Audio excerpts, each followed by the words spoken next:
Oh, sorry, guys. I was just ordering pizza. Welcome, everybody, to Game 2, WND versus KSC. Our last match of the day.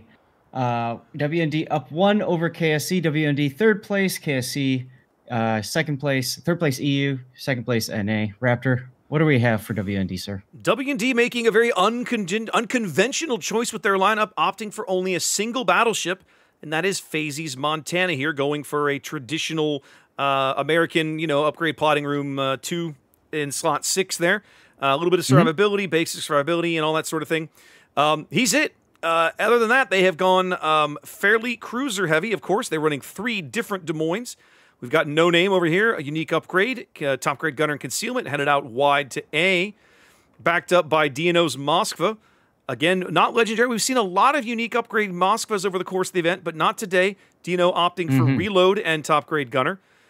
The other 2 Des Moines, that's WCG Ryder, headed down the 6-7 line here with his Des Moines, and backed up with As the Rush comes Des Moines as he's playing a little more wide, probably headed out to the 9 line or so. In front of that, we've got Mix's Kleber. This is a more traditional build, not unique or legendary or anything. Fearless Brawler, gun reload, that sort of thing. Backed up by Ertug's Gearing and a more traditional torpedo build there. Not running the engine booster upgrade in slot 2, but definitely running Swift in Silence and RPF. Headed to mid, Eobard's Daring, the gun build we saw him using last game. And then the last destroyer over here on the right, that's Fairy's Harugumo in the famous 420 configuration, all the smoke in the world. What's KSC packing on the bottom end of the map, Zath? KSC is packing a whole lot of hate for C right now as we see shots already ringing out for Misa's Kleber. It's been detected. Siberian Dog doing the detecting there with his radar Yu Yang torpedo spec, along with, of course, Dazzle. Behind him is Candler's Gearing with this typical smoke torpedo unique upgrade spec with Warped Chaos right behind him. Obviously, those 2 are going to form the Destiny on this side. Pikachu reprises his role in the Vermont, although this time deciding to go hard over at C instead of playing up the 6-7 line that we've seen him do so many times on this map. In the middle is Quicksilver with the typical unique upgrade Des Moines, just setting up that radar picket position, and there it goes, being tripped as Eobard in the Daring tries to get in there. Now, Ryder could possibly counter radar and get Quicksilver detected, although I don't know who can be hit by that. On the other flank, we've got the Storm's Moskva that's already being shot at by the Montana with his plane up. JD Red 5's Ohio in position to try to help anything up there to the north. His plane's going up. He's in the full damage build. Ohio ready to get some shots in on the Daring. Way off to the far side, the 1 line, we've got Sate's Harugumo and Hataka Hiyoshi's Des Moines in pretty much what you've seen all day for specs. A lot of interesting play here, a lot of cap defense early. Now, the early drama at sea I thought was noteworthy, Zath, because Siberian Dog held his fire, and then when it looks like they weren't going to get the reset on the Kleber, then he opened fire. And they punished him for it, because before he got dark again, you see there he lost about at least 30% of his overall health pool. Speaking of losing health pool, replay just caught it. We saw those single-fire torpedoes coming in on Storm's Moskva. Ooh. And ouch, ouch, ouch. And those hit without his hydro active, so feels bad. That is a Daring. I mean, the Daring has a pretty good idea where you're going to go, and you can see him now just basically like, well, look, you know where I am, but I have more health than you, or more effective health than you, so let's do this. Moskva now on double. Yeah, Moskva now on double fires. His next heal 60 seconds away. He's DCP active now. Storm in trouble. Yeah, it feels... I really don't understand the decision to put him there for a couple reasons. One, A is completely wide open. You've got the Gumo Des Moines combo. But they don't know that yet. No, but what I'm saying is if WND decided to put a lot of beef over there, right, you'd be concerned about Storm's position because he's not really doing anything at A, could easily get flanked. So that feels weird. At 2, that's such a traditional spot for a Moskva to be that I'm just surprised that Storm got surprised by the daring there Mm-hmm. in the B cap, you know, with all those torpedoes and everything. Agreed. Agreed. You almost have to expect it there. Now, Siberian's Yang had moved up and started to cap B. That prompted the radar out of rush. That radar's ticking now. When it ends, I'm sure Siberian will go back because they don't have another way to defend that C cap. Storm, though, getting farmed again. Warp Chaos is detected. I think he's just opening up with his guns. Frankly, with the situation of Storm, I really feel like we need to see a hard push coming at C. Not a little bit of, you know, loosey-goosey stuff, but just go, because FaZe's the only battleship. So take advantage of the fact that he's looking someplace else. Yep. Storm healing and retreating, trying to weather this one fire, does finally put it out now that he's dark. Quicksilver's Des Moines punishing Mix's Kleber in the middle of the board. Yeah. 6 minutes that gone. Might be the opening. Yeah. 6 minutes gone, and so far it's just been all cap defense. Everybody's got defense ribbons. Nobody has cap ribbons. Siberian finally back on to C. Looks like he's going to be able to pick this up. They have no way to defend it now. No radar can reach him. Well, moving the Kleber around signals something, though. WND has sensed a weakness in KSC's setup, and that weakness is A. You can see Ferry now happily just smoking himself into A, especially knowing that the Storm's radar is down. He's got nothing really to worry about. He can just walk right in. Well, he can and it will. Touching the cap right there, bringing No Name's Des Moines with him. Yeah. And Dino Gaming's Moskva is getting in position now. You can see WND has decided A is going to be where we're going to grab, maybe even get a kill.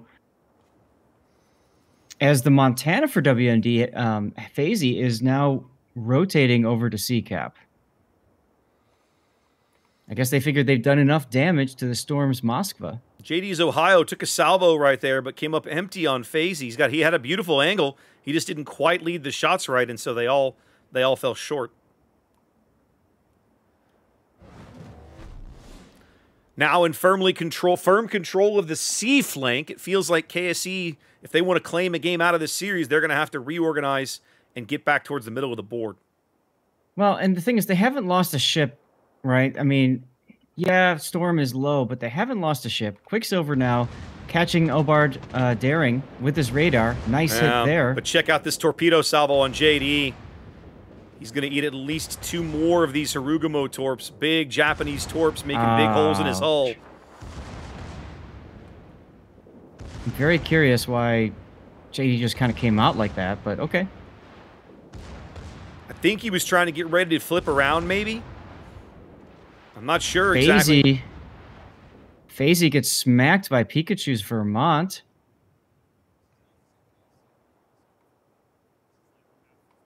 Fortunately for KSC, all those deep water torps missed the WND battleship. JD's going to go out here in just a minute. When that happens, KSC's battleship advantage will be gone, just like that. They have parity now, battleship parity. WND up a ship. About 60-point lead here. 8 minutes gone. It's interesting they shoved the Kleber into the Thunderdome. Yeah, I think they're trying to get proxy spots on Storm. They know he's low. Yeah. He's basically burned through most of his heals. They were trying to get that kill. But now you can start to get the sense that KSC senses that FaZe is the pickup, right? He's low. He's under pressure. His next heal's 20 seconds away. Look at the one line. Sate detected on radar. No Name just charging straight at him. Oh, Sate's going to go out right here. Gone. Yep. Atake's going to follow shortly. He's going to get his torpedoes in the water as FaZe bags Candler's gearing before he goes out. 2,400 and falling is FaZe. No Name manages to dodge all the torpedoes. Well conned. That's seamanship. Yeah. And now if you're Atake, who are you going to shoot at? The broadside Moskva or... He has to deal with the threat. He has to deal with the threat in front of him. If you let No Name live, he's going to ram you and take you off the board. You have to kill him. But the point I'm getting at is he's giving Moskva broadside in the process. Ram gets through. I mean, No Name didn't even have to do that. He could have just sat there and let the Kleber chip away with the Mosfa as well. But okay, they just went full send anyway. Well, it's a 3-ship lead for KSC. FaZe got down to 2,000 HP before his next heal came available, and having ticked it through, he's back in the game about 10,000. Pikachu's Vermont on the 9 line. Yeah. Man, feels weird to see Vermont over here.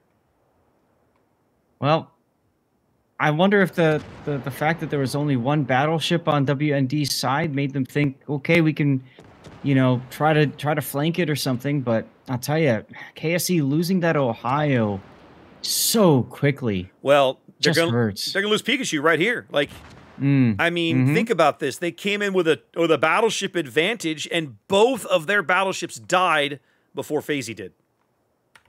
Yes. Wow. W&D looking really solid here. So, I mean, if I'm KSC, I don't think there's a way back into this game. I mean, maybe I'm wrong, but I just don't see it. They have the opportunity to potentially beat up this Des Moines, but his hydro's ticking. He shouldn't take any of these torpedoes. His radar is going to go up. That should allow him to finish Siberian. They've got a couple of W&D ships very low, but I don't know where they're going to claim one of these kills. Ryder does take 2 of the deep waters in the face, but he doesn't care. Nah. He's just going to keep going. I mean, at this point, like you said, they must have a 2-to-1 advantage in ships. He's trying to get turned. He's trying to get turned to allow. Yep, Warp still sneaks a Citadel in the bow. But is Warp going to live to even try for a ram or something here? Which is a terrible trade for KSC. Nope, doesn't even make it. So, do you feel like this was a game of KSC reaching too far too fast? I didn't feel like there were any forced errors in that game. I kind of feel like I feel like, first of all, the Mosfa, the decision to throw the Mosfa in the traditional spot, I mean, fine, do it. But at least if you know that there's a threat of torpedoes, put your hydro on. Yeah. Like, that to me just seemed really odd. And I mean, I've made that mistake too on this map. You know, I've gotten caught out in the middle of the map by torpedoes. It happens. It feels bad. You know, whatever. But the other thing that really kind of shocked me is JD just going. I mean, I don't know. For us, we don't see the torpedo aims and, you know, where the white lines are and stuff like that.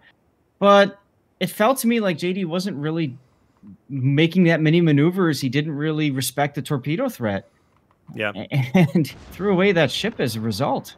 The ship that began on the lowest health for KSC is their last survivor, but it's not enough.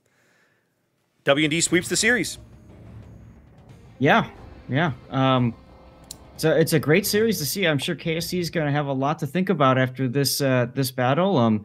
You know, there's still tomorrow for them, but you know, they got to be thinking about what can we do to tighten things up between now and then. Definitely.